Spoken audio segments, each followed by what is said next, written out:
오늘은 지난 시간에 예고해드린 대로 코카서스를 통한 영적인 교훈이다, 이런 제목으로 말씀을 준비했습니다.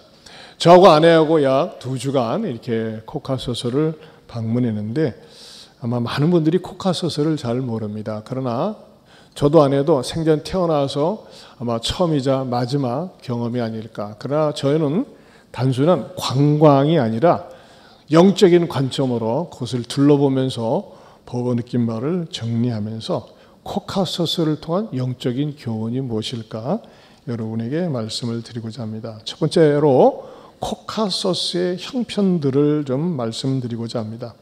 코카서스는요, 코카서스 산맥에 위치한 세 나라입니다. 전부 다 코카서스 산맥을 배경으로 해서 세워진 나라라는 것입니다. 거기를 어떻게 가겠느냐?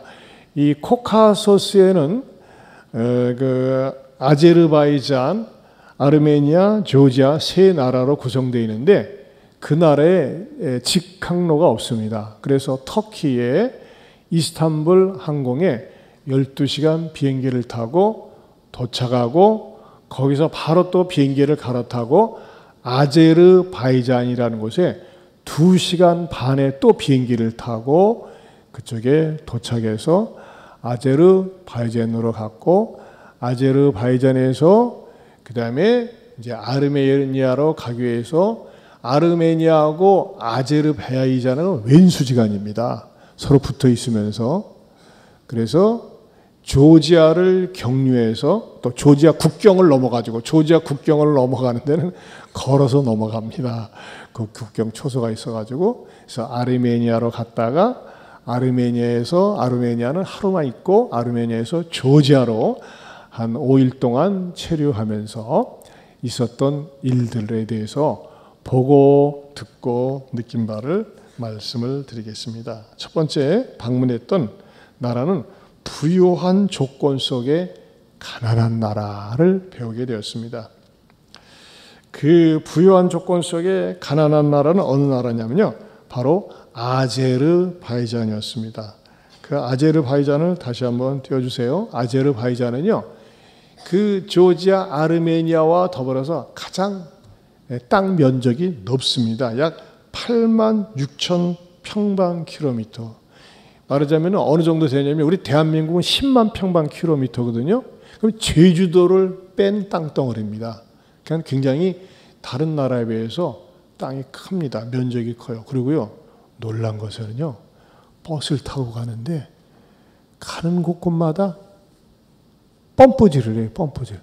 저게 뭡니까? 석유를 퍼내는 거예요. 원유가 나고 있어요. 땅에서요. 그리고 이 나라는요, 어떤 나라냐면요, 불의 나라예요.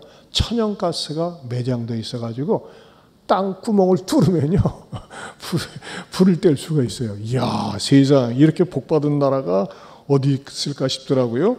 거의 99%가 무슬림으로 주류를 이루고 있습니다. 그래서 이 나라가 여러분 옛날에 조로아스트교라고 들어보셨죠? 조로아스트교의 발원지가 바로 아제르바이잔입니다. 불이 나오는 거예요, 땅에서. 그것을 배경으로 해서. 근데 놀란 게 있어요. 뭐 때문에 놀랐냐면요, 버스를 타고 쭉 가는데 이제 바쿠라는 도시를 향해서 가는데 전부 다가 말이죠, 보기 흉하게 이 배관들이 지상에 막 이따만한 배관들이 또 조그만 배관들이 여기저기 널려 있는 게서 저기 뭔가 저게 뭡니까? 하수관도 아니고 뭐가 저렇게 상수도도 아니고 말이죠. 뭐니까 했더니 천연 가스를 갖다가 전부 다 지상에다 설치한 거예요. 우리나라는 여러분 가스가 집안에 들어오기 위해서 어디다 설치합니까? 지하 땅을 파가지고서 땅 속에다 이렇게 매설을 하거든요. 근데 저 나라는 전부 다 지상에다가 이렇게 배설을 해놨어요. 아니, 어떻게 해서 전부 다 이렇게 지상에 가스와 배관이 설치되어 있으니까 돈이 없어서 그렇대요. 가스 배관을 지하에다 묻을 수 있는 경제력이 없는 거예요. 아니, 왜 그렇습니까? 이 천연자원이 있는 나라인데 정치가 잘못돼가지고 부정부패가 심하다 보니까요, 민생들을 위해서, 주민들을 위해서 저런 것을 설치할 만한 능력이 없는 거예요. 여러분, 오죽하면요, 그 카스피해라고 하는 그 바다는 그 내륙 지방에서 가장 큰 바다거든요. 근데 그 바다 한쪽에다가 공장, 건물, 개인주택 거기서 흘러내리는 오폐수를 갖다 그대로 바닷가에 보내요. 전혀 놀라질 않네요. 이야, 진짜 후진국에서나 있을 수 있는 일을 해가지고 절대 거기서는 수영도 못하고 아무것도 못해요. 누구도 못 건드려요. 그런 나라가 바로 아제르바이잔이에요. 한때는 말이죠. 이 나라에 가능성이 있겠다. 왜냐하면 뭐 가스도 나오고 뭐 석유도 나오고 뭐 하니까는 우리나라 주재원이 600명이나 가 있어가지고 여러 가지 공공 건물을 짓기도 했어요. 그런데 도무지 나라가 정치적으로 낙후되고 후져 있다 보니까 어떻게 됐냐? 지금은 다 철수하고 한 100명 정도만 남아 있답니다. 그러면서 그 가이드 하는 분이 그분이 비즈니스 선교사로서 이렇게 하면서 하는데 웃기는 거가 이제 낯선 외국인이 가서 그 언어를 트고 이제 가게를 이용하고 거래를 하게 되면 자주 만나면은 신용이 쌓이고 우리 한국 사람 같은 경우는 물건을 살 때 친하면 하나 더 주잖아요, 덤으로. 거기는 친할수록 사기를 친답니다. 친한 것을 이용해서 사기를 치고 이용해 먹는데요. 그러니까 넌더리를 내는 거예요, 넌더리를. 국민성이 왜 그런지 모르겠다고 하면서 안타까워하는 거예요. 이것이 바로 아제르바이잔, 뭐 여기서는 뭐 하루밖에 있질 않아가지고서 뭐 왔다 갔다 하면서 별로 이렇게 감동을 못 줬어요. 두 번째 간 나라가 그 고집 부리다가 멍 잡은 나라입니다. 고집 부리다가 제가 느낀 게 그거예요. 아르메니아입니다. 다시 지도를 한번 보여주실래요? 자, 보세요. 아르메니아는 아제르바이잔 다음으로 아제르바이잔은 세 나라 가운데서 가장 조그만 나라입니다. 29,000평방킬로미터고 대한민국 면적의 약 4분의 1 정도 됩니다. 인구는 280만 명 됩니다. 그런데 상처가 많습니다. 그 아제르바이잔하고 아르메니아하고 한 2년 전에 전쟁을 벌여가지고 아주 폭삭망했어요.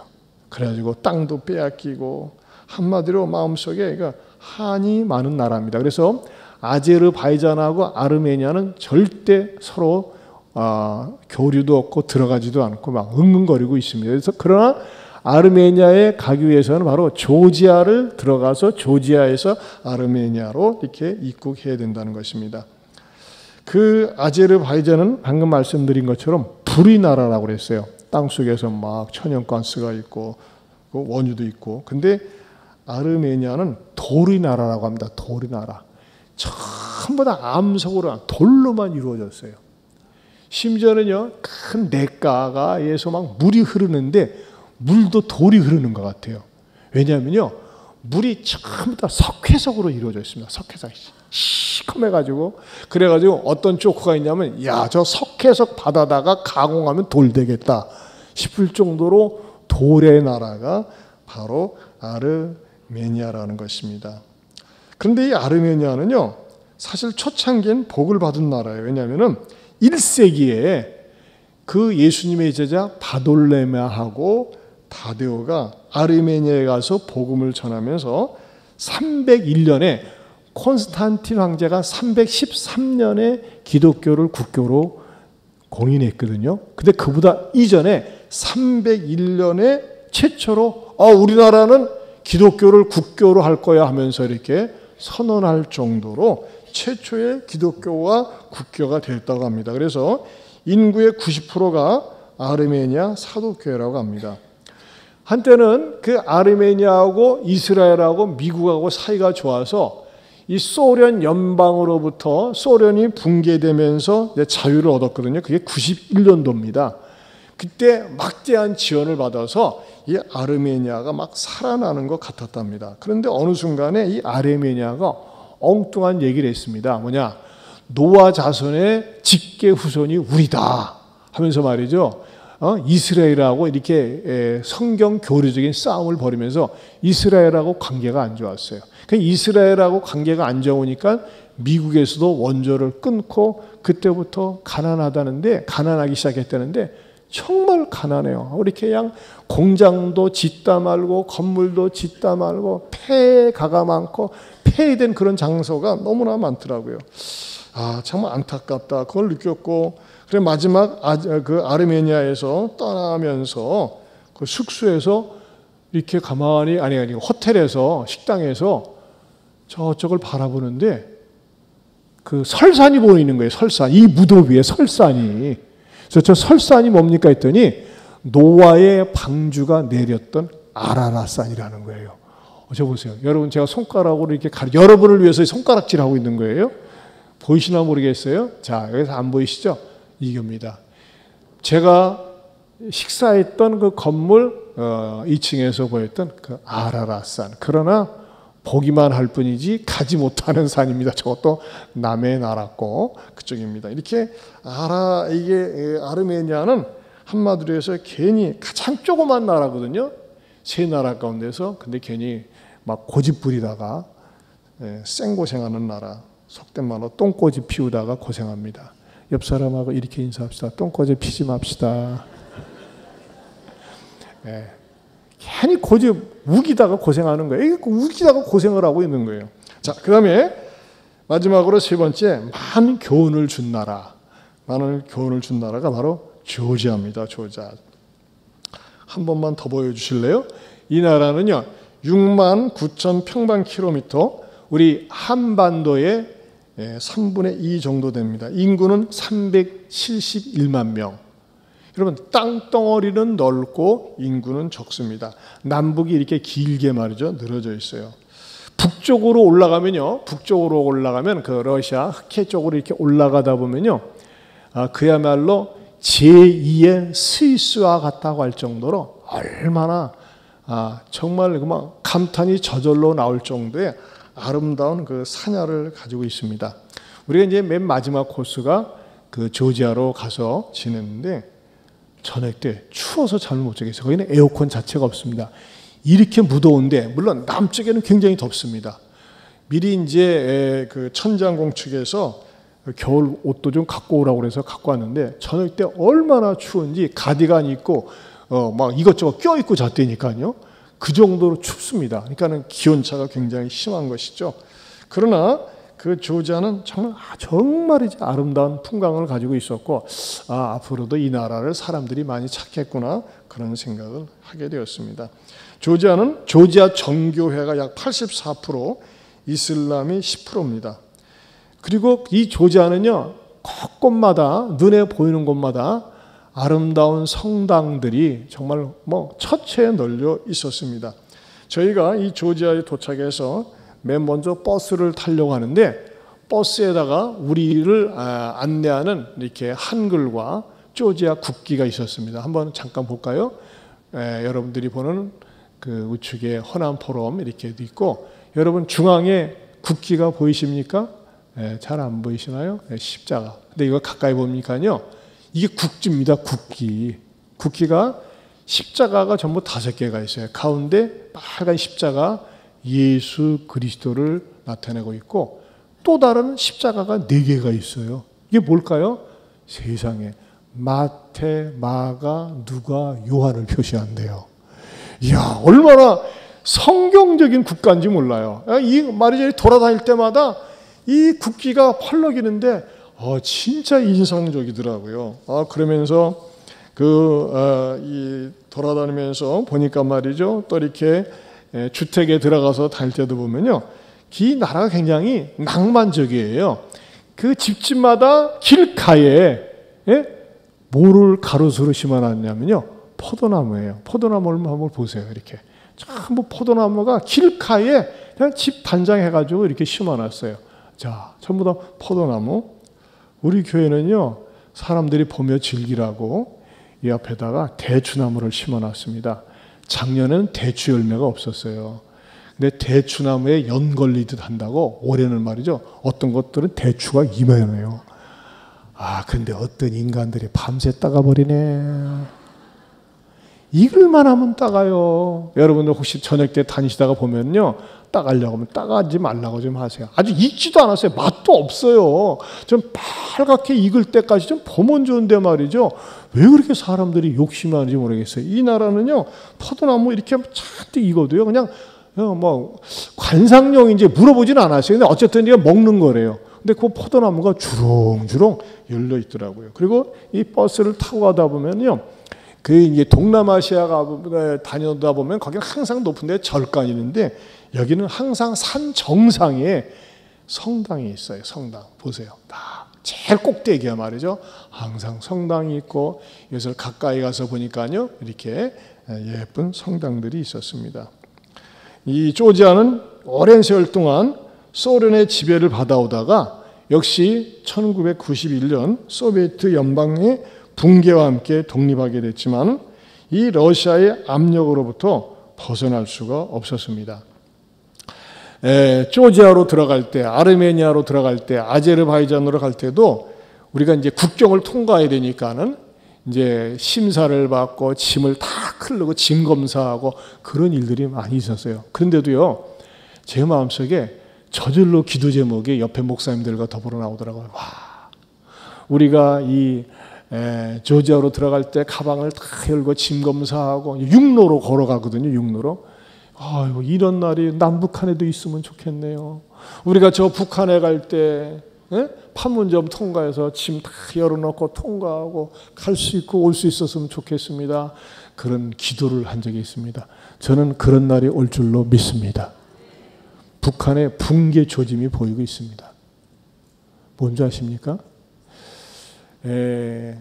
전문가들에 의하면, 제가 1, 2부 때는 말씀드리지 않았는데 이번에 대홍수로 인해서 거의 1만 명 정도가 죽었답니다.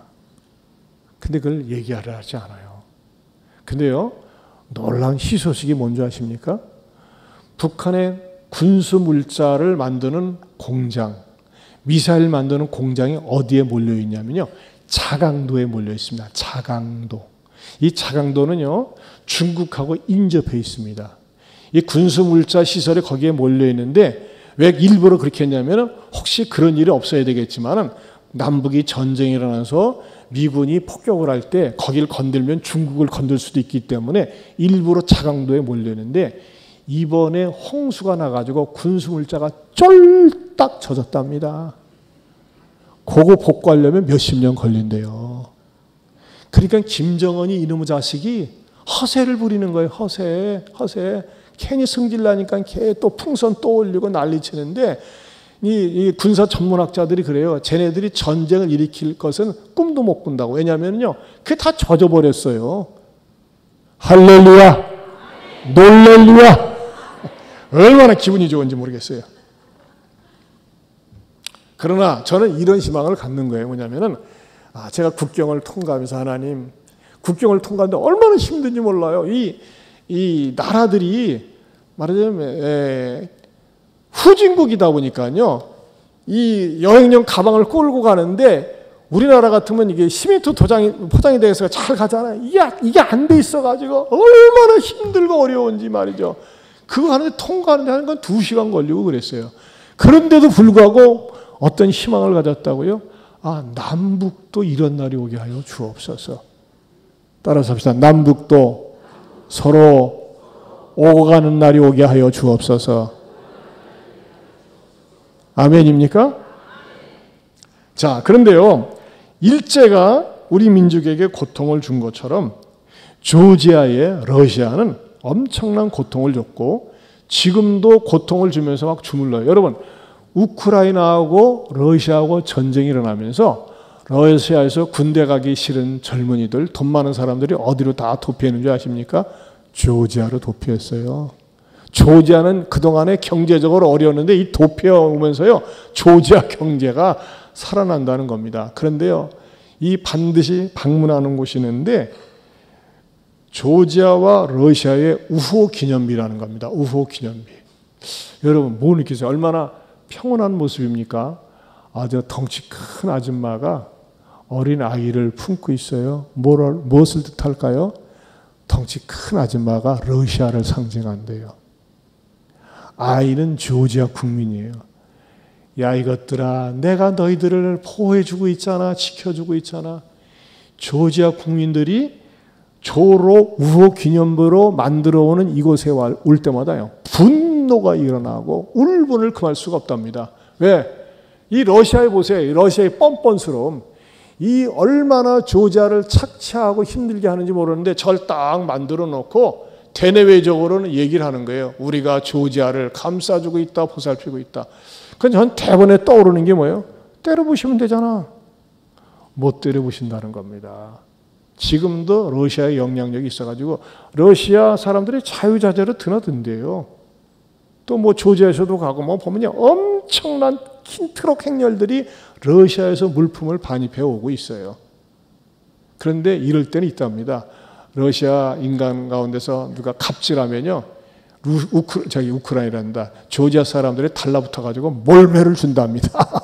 그러니까 러시아 사람들도 조심은 안 돼요. 어쨌든지 간에 이 조지아가 이러한 그 마음의 아픔을 담고 러시아 사람들에 대해서 스트레스를 받고 있다는 것입니다. 그러나 이 자연 풍광은 얼마나 아름다운지 몰라요. 앞으로 우리나라도 이 직항로가 개설이 되면은 조지아를 많이 갈 것 같아요.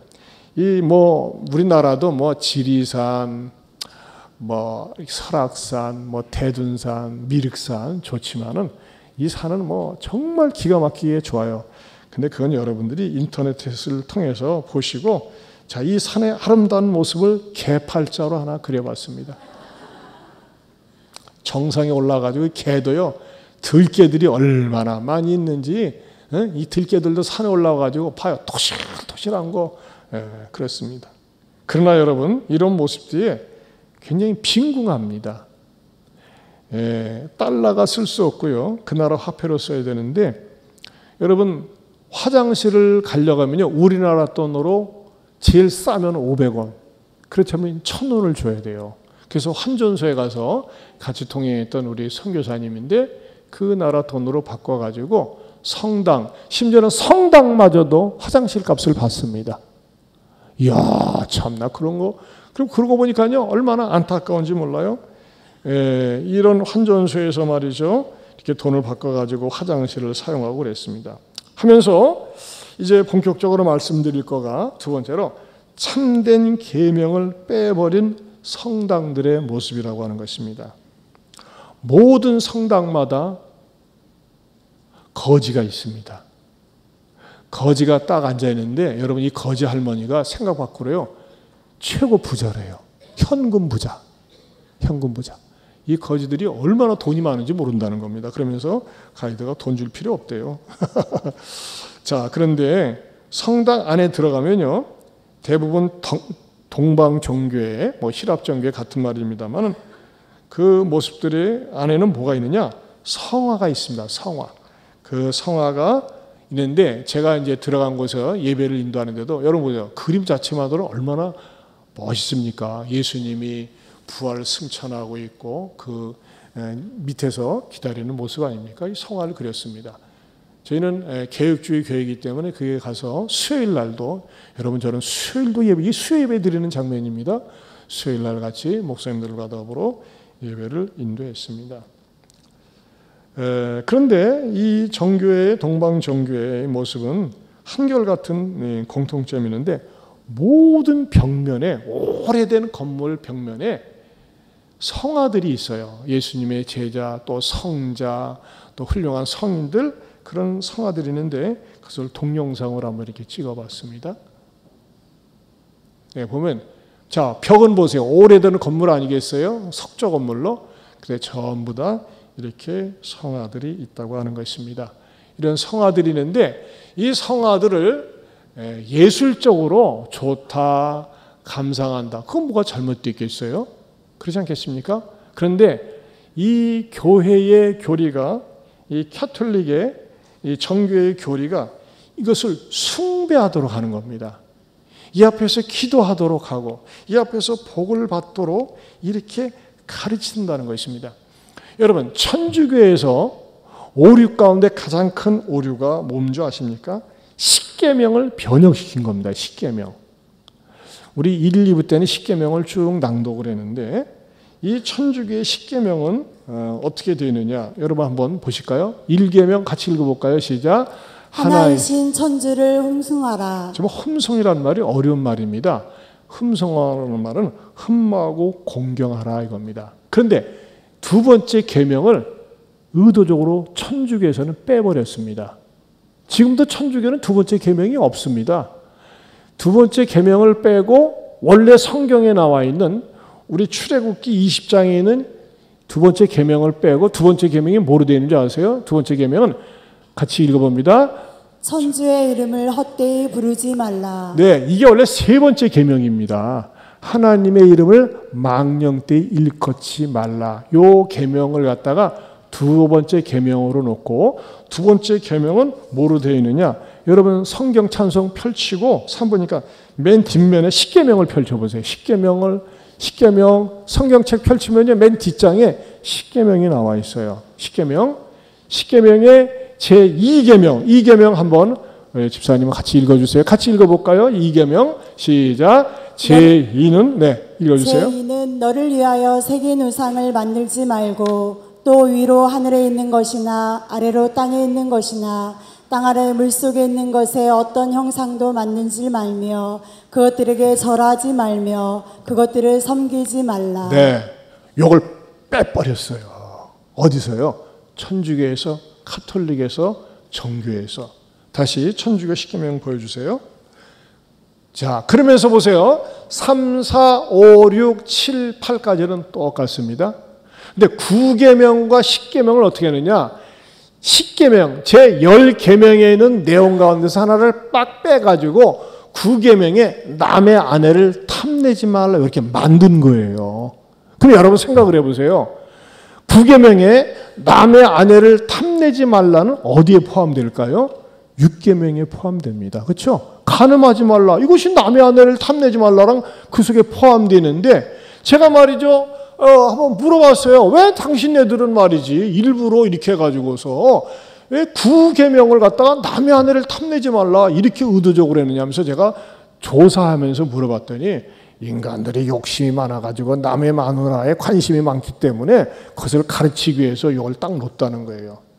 그러나 여러분 그것은 빛 좋은 개살구에 불과하고 이 계명을 빼버리고 이 계명 속에 이 계명을 3계명에 넣으면서 이 계명을 교리화하고 교인들을 이용해 먹기 위해서 그랬다고 하는 겁니다. 자, 그 교인들을 이용해 먹기 위한 것이 무엇일까요? 첫째, 마리아를 숭배합니다. 여러분 천주교인들 보세요. 천주교 성당 들어갔다 나오면서 마리아 앞에서도 성부, 성자, 성령이셔 성모님께 비나이다 그런 기도합니다. 왜 마리아를 숭배합니까? 예수님의 어머니는 모성을 가지고 있으니까는 성부 하나님, 무서운 하나님이 안 들어줄 때 성부 하나님이 들어주지 않을까? 심지어는요, 마리아 무흠서를 얘기합니다. 마리아 무흠서. 마리아는 흠이 없다는 거예요. 심지어는 어떻게까지 발전하는 줄 알아요? 마리아 승천설도 얘기한다는 거예요. 마리아는 승천했다. 이것이 천주교가 가지고 있는, 카톨릭이 가지고 있는 오류인데 이런 오류를 갖다가 합리화하기 위해서 만든 것 가운데 하나가 마리아 숭배, 성자 숭배, 형상 숭배를 만들면서 어떻게 하는 거죠? 그 앞에서 기도하고 그 앞에서 복을 빌도록 이렇게 가르치는 거예요. 여러분 사실요 이런 식으로 교인들을 가르치는 게 훨씬 쉽습니다. 보세요. 동영상 한번 보세요. 어떤 노총각이 성 앞에서 기도하는 장면을 동영상을 숨어서 싹 찍었어요. 한번 보세요. 이거 찍을 때 아슬아슬했어요. 저도.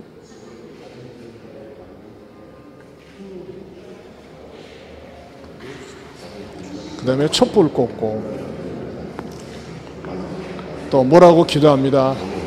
하나님 나 노총각인데 장가 좀 가게 해주시고 그 다음에 사업도 잘 되게 해주시고 오래 살게 해주시고 성부 성자 성령이시여 제가 무릎 꿇고 이렇게 엎드려 비나이다 비나이다 이렇게 하고 있어요. 이렇게만 합니까? 돌아다니면서 합니다. 이렇게 안에 돌아다니면서 한 군데서 말하자. 여러분 종교 비즈니스 하는 사람 입장에서는요, 이렇게 가르치는 게 훨씬 쉽습니다. 일단 눈에 보이잖아요. 그러니까 돌아다니면서 네가 한 10번 해. 에너지 있으면 100번 해. 그러면요, 어떤 마음이 들어갑니까? 내 지성이 많이 들어가면, 내 공이 많이 들어가면 이것이 감동이 되어서 들어주지 않을까? 이런 심리적인, 종교 심리적인 것으로 이용을 해가지고서 활용한다는 것입니다. 하지만 이것은 절대 잘못된 것입니다. 절대 성경적이지 않습니다. 하나님은요, 너를 위하여 어떤 우상도 만들지 말라고 가르치고 있습니다. 그래서 건강한 교회, 개혁교회는, 우리 교회는요, 십자가도 없습니다. 십자가. 우리는 십자가를 얘기하지만 그것을 형상화하지 않습니다. 여러분, 굉장히 전통을 좋아하는 교회, 의식을 좋아하는 교회는 목사에게 가운을 그럴듯하게 입힙니다. 여러분, 천주교, 교황, 그 다음에 대주교, 주교, 추기경, 신부 다 옷이 다릅니다. 왜 그렇죠? 폼내라는 거예요. 폼내라는 거예요.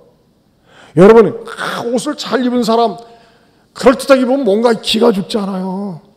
왜? 개신교는 목사가 그냥 양복을 입습니다. 왜? 목사의 집중은 뭐예요? 목사에게 집중하지 말라는 거예요. 저도 여러분도 똑같은 하나님 앞에 사람이고, 내가 여러분에게 집중시켜야 될 분은 하나님이시고 예수님이시고 성령님이시라는 겁니다. 이게 성경적인 올바른 가르침입니다. 제가 가슴 아팠던 것이 무엇이냐? 아니, 세상에 그 유구한 역사를 가지고 있고 오래된 건물을 가지고 있지만 그 속에서 생명이 흘러가지 않고 오래된 전통과 많은 사람들이 방문하면서요, 무슨 얘기하는 줄 압니까? 여기는 누구 성자가 어떤 일을 했고 뭘 했고 그 얘기했지, 예수 그리스도에 대한 얘기는 한마디도 없다는 것입니다. 그냥 예수 그리스도는 이용만 해먹는 거예요. 그래가지고 늙은 사제가 딱 서가지고 들어오는 관광객들에게 안내만 하고 있는 겁니다. 이게 어떤 모습입니까? 살았지만 죽은 교회의 모습이라고 하는 것입니다. 여러분, 이게 유럽 교회의 모습이고, 제가 이번에 가서 확인한 그 코카소스 3국 가운데서 그래도 가장 발전 가능성 있는 조지아 교회에서, 예배당에서 본 모습입니다. 그렇다면 세 번째로, 참된 생명은 어디서 오는 것일까요? 조지아는요, 제2의 스위스와 같은 잠재력이 있는 나라입니다. 앞으로 직항로가 개설될 것 같아요. 지금 현재 직항로가 없습니다.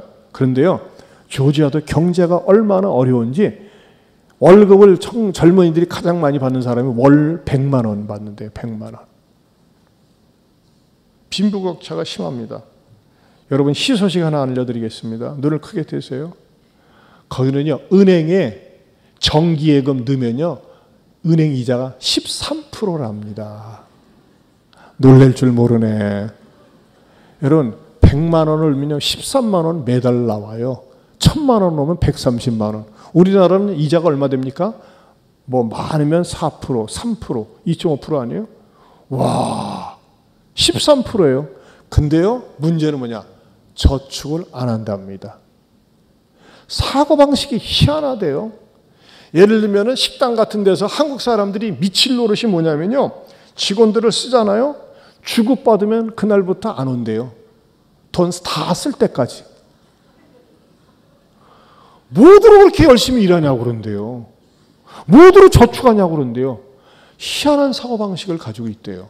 그래가지고 한국 사람들이 직원들을 쓰면요, 애를 먹는다고, 이것들이 말이죠, 그냥 안 온다 소리도 안 하고 안 와버린대. 그리고 돈 떨어지면 그냥 또 일하겠다고 온대요. 예? 주먹구구식으로 사는 거예요. 근데 한국 사람이 이제 그 한국인이 운영하는, 역시 한국 사람은 어디 가서도 똘망똘망해. 때로 사기를 잘 쳐서 그렇지. 그것도 같은 민족에게. 예? 한국 사람이 거기서 식당을 하는데, 서울 식당을 하는데 코로나 때 죽을 뻔했대요. 악착같이 견디고 지금 뭐 이렇게 분점도 내고 그랬다고 하는데, 어쨌든 그분도 예수님을 잘 믿으세요. 그러면서도 저는요, 이런 안타까운 현실을 보면서 관광객들이 다 나갔을 때에, 또 목사님들이 나갔을 때, 여보 우리 같이 기도 한번 하자 해가지고 그 빈 예배당에서 같이 아내와 저 더불어서 간절히 하나님 앞에 기도했습니다. 얼마나 이쁩니까? 그리고 주일날은 조지아 한인교회 가서 하나님 앞에 간절히 예배드렸습니다. 막 둘러볼 때는 마음이 답답했어요. 근데 가서 우리가 하나님 앞에 마음껏 찬양하고 예배할 때 얼마나 가슴이 탁 트이는지. 그러고 나서 목사님들하고 같이 이렇게 사진을 찍었습니다. 사진을 찍었는데 제 옆에 100km 나가는 목사님이 바로 그 목사님이십니다. 참 이 목사님을 에스컬레이터에서 뒤로 자빠지는 거 제가 받쳐주다가 순교할 뻔 했었습니다. 근데 이렇게 살아서. 그런데 감사하게도 이 조지아에 한국에서 파송한 선교사님이 계세요. 또 여러분의 제 왼쪽에 보이는 그 선교사님인데 선교사님 어떻게 해서 이곳에 오시게 되셨어요? 하고 제가 직접 인터뷰를 좀 했습니다. 영상 보여드리겠습니다. 저는 조지아에 온 지 이제 만으로 이제 2년 좀 지났고요. 저는 원래는 중국에서 선교 생활을 좀 오래 했고, 그다음에 카자흐스탄, 중국, 그다음에 카타르로 왔다가 조지아 온 거예요. 카타르에서는 카타르 한인교회 목회를 하다가 이제 창업 선교의 비전이 있어서 여기 난민마을이랑 쿠르드 친구들한테 기술 가르쳐주고 회사 오픈해서 창업해서 이제 사역하는 것들, 창업 선교 사역을 하고 있고, 최근에 한 마을에서 이제 난민마을에서 창업 사역이 잘 돼서 가죽공예 제품을 만들어서 판매하는 것까지 시작이 됐어요. 그래서 올해 매출이 지금 1,000만 원 조금 넘게, 이 나라 친구들한테 큰 돈이거든요. 그 정도 나왔어요. 다행히 감사하게도 하나님 잘 인도해 주셔서 그렇게 하는 사역들을 진행하고 있습니다. 일종의 비즈니스 선교 하시는군요. 네네. 근데 비즈니스 선교가 사실은 어려운 게 뭐냐면, 이제 처음에 가서 목사님들이나 선교님들이 교제를 잘 하시다가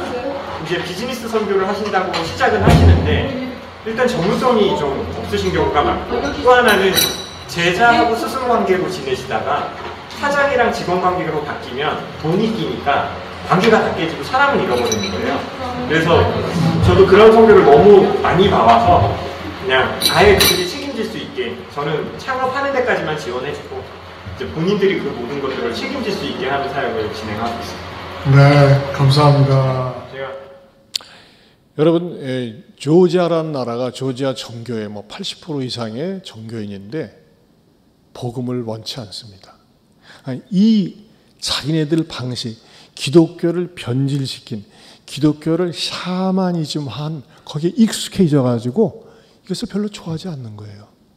그러니까 이것에 눈을 뜨고 또 한국에서 선교사님 파송해가지고 우리 교단의 선교사입니다. 근데 선교사들이 직접 못하니까는 사람들을 고용해가지고 기술을 가르쳐주고 일감을 주면서 이렇게 월급을 줘가면서 그렇게 순화시켜가지고 복음을 전한다는 것입니다. 여러분, 저는 이렇게 이번에 나가서 느낀 거가 우리가 믿고 있는 복음이 얼마나 소중한지, 얼마나 가치가 있는지. 여러분, 우리가 믿는 하나님을 눈에 보이는 하나님으로 국한시키지 않고 이 세상을 창조하시고 초월해 계시고 내 삶 속에 내재해 계시는 그 하나님을 믿을 수 있다는 것이 진정한 신앙의 축복인 줄로 믿습니다. 저는 말이죠, 계속 돌아다니면서도 저 전도 대상자 없는가 찾았는데 하나 찾았어요.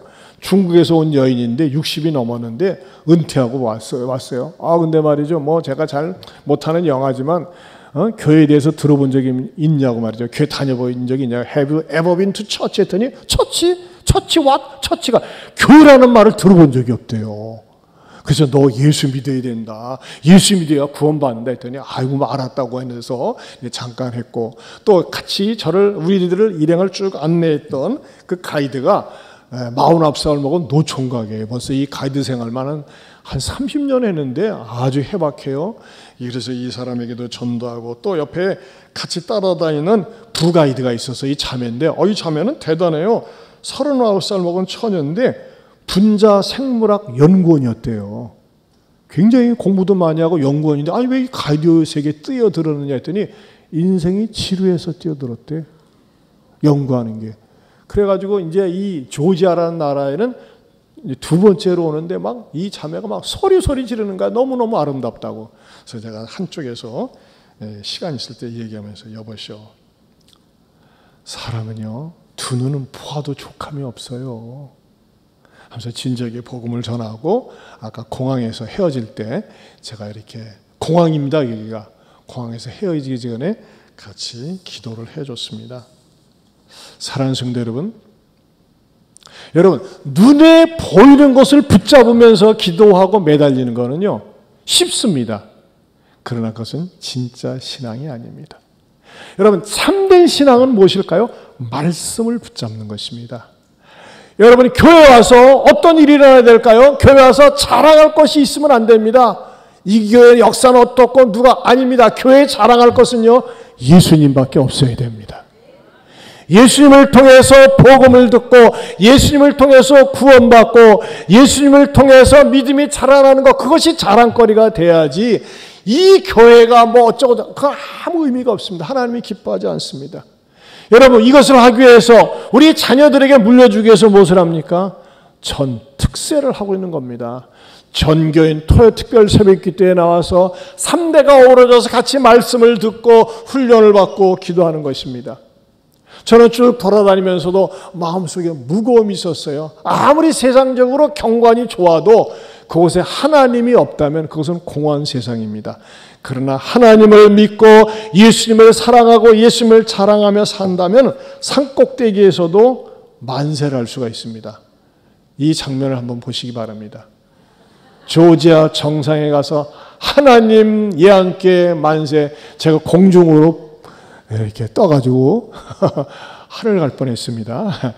어쨌든 여러분들이 기도해 주셔서 하나님의 은혜 가운데 잘 다녀왔고, 사랑하는 성도 여러분, 저는 우리 예안교회가 어떤 교회가 되길 원하느냐, 여러분 주보 한번 펼쳐보세요. 1페이지, 주보 1페이지, 주보 없는 분은 옆에 분 거 같이 보시고, 1페이지 맨 위에 오른쪽 상단에 교회의 4가지 목표가 나와 있습니다. 첫 번째 무슨 교회? 말씀이 풍성한 교회. 두 번째, 사랑이 넘치는 교회. 세 번째, 성령의 능력이 있는 교회. 네 번째, 주님을 힘있게 증거하는 교회. 이 교회가 예안교회가 되기를 바라고, 주님 재림하시는 날까지 이 목표를 가지고 살면서 하나님과 사람 앞에 은총과 귀중히 여김 받기를 축원합니다. 하나님 아버지 감사합니다. 주님, 부족한 종이 코카소스 상국에 가서 보고 듣고 느낀 것에 대해서 말씀을 나눴습니다. 주님, 중요한 것은 눈에 보이는 형상이 아니라 보이지 않는 창조주 하나님을 마음을 다해 뜻을 다해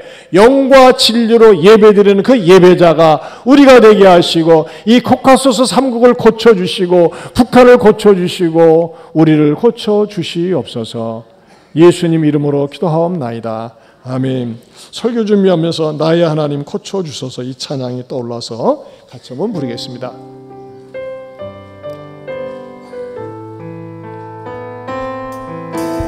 나의 하나님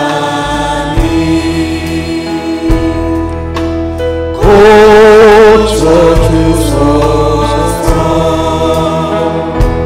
죄악의 문이 가는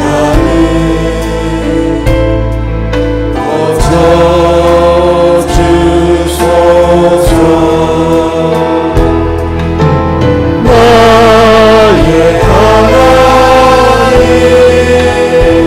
간절히 기도하오니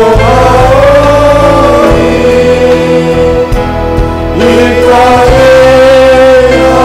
하나님의 산들 기억하. 다같이 일어서서 나의 하나님, 나의 하나님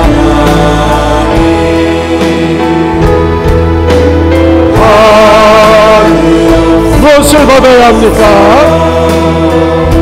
신령과 진정한 예배를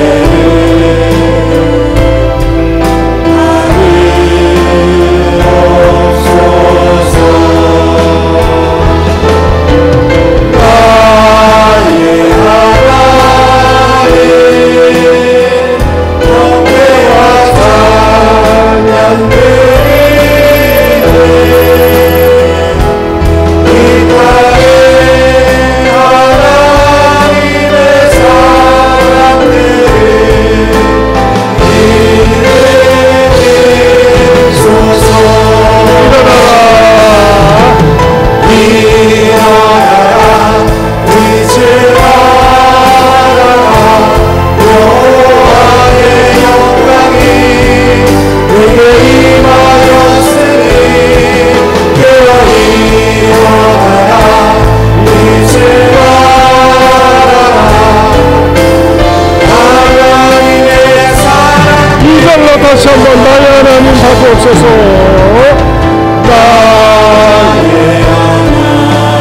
그렇습니다. 봐주옵소서. 신령과 진정한 예배를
생전 안 해본 기도 여러 번 하세요. 조지아의 우리 선교사님에게 축복해 주셔서 바른 복음, 생명력 있는 복음이 조지아 땅에도 전파되게 하여 주옵소서.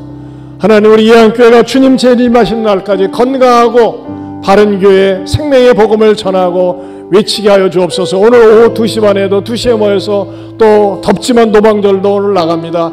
이 전도단에게 함께 하시고 잃어버린 영혼 만나고 찾게 해달라고 우리 주여 한번 부르고 기도합니다. 주여.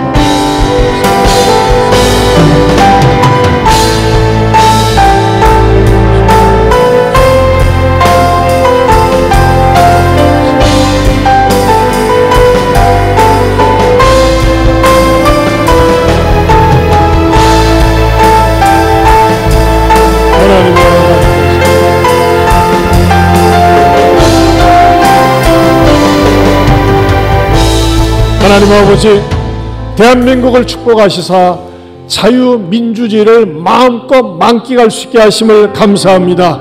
신앙의 자유를 주심을 감사합니다. 무엇보다도 건강하고 올바른 교회에서 건강하게 신앙생활하게 하심을 감사합니다. 주님, 전세계 교회라는 이름을 가지고 있지만, 성당 예배당을 가지고 있지만 예수님은 없고 많은 위인들의 얘기, 성자들의 얘기가 있습니다. 우상을 섬기고 있습니다. 용서하여 주시옵시고 모든 예배당, 성당, 교회당을 통해서 드러날 이는 오직 하나님의 영광이요 예수님만 드러나게 하여 주시옵소서. 이제는 우리 주 예수 그리스도의 은혜와 하나님 아버지의 변함이 없는 사랑과 성령님의 감화감동 교통하심의 은혜가 오직 하나님의 영광과 예수님만 드러내기 원하며 살기 원하는 주의 자녀들 위해 영원토록 함께 있을지어다. 아멘.